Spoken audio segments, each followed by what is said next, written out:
abagabo batubahiriza gahunda fata umwana wawe ngiye kibaye ndakibaje kivuye kubera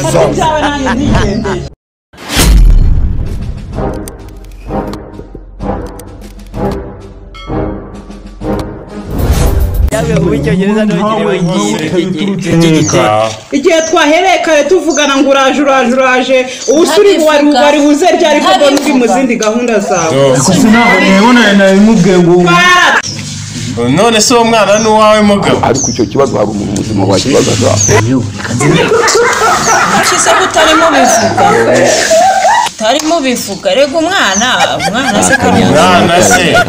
wajya kubihisha nakana keza rero ukatamugezeho kamurana ubundi kubona harimo reka nzajye muyo mugiye kubwiza urumva jewe n'ubundi njyewe nuko nabikubwiye ko ngenda umufundi kandi nusakara amazu ngira hamare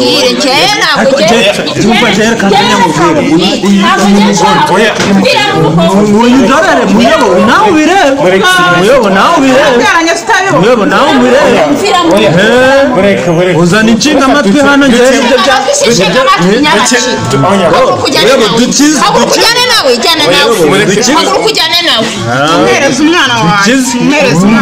ubundi wowe wari umujyanye none se uyu mwana gusa njyewe mwewe reka nzajye mubwira ariko indara y'umwana nta kindi kintu nshaka reka nzajye mubwira reka muyobozi njyewe tujye tuvugisha umujyanye uyu mugore n'amahanga urabikemurira iki kumuyobozi noneho mureke iki kibazo tukike mbabarira nje reka njye reka nzajye umugore reka n'ibi ngibi ko mba nkubwira ngiye kumba nkubwira ngenda byara yego uyu mwana ni uwanjye ndamwemeye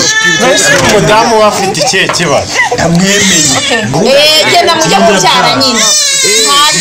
ubwo wowe warugenda umugore ubyara akakwinjiramo matero gusa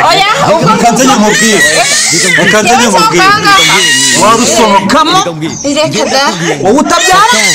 umugore ubyara akagwinjiramo reka nkwerekereye umva mesire ashaka abandi ashaka abagore babiri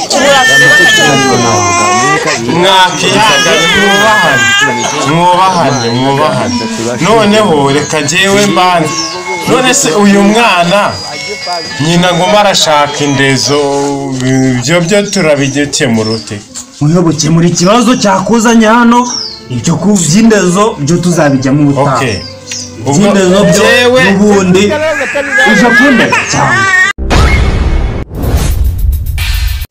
Okay guys, ndagushimira cyane wowe ugejeje kuri uyu munota warebaga iyi video. Ndagushimira cyane niba iyi video yakunyuze wakanda like, ugasharinga no ku nshuti zawe, hanyuma ukibuka no gukanda subscribe ukaba unshigikiye by'umwihariko. Ndabizi neza murankunda nanjye kandi ndabakunda, dufatanyije twagera kuri byinshi.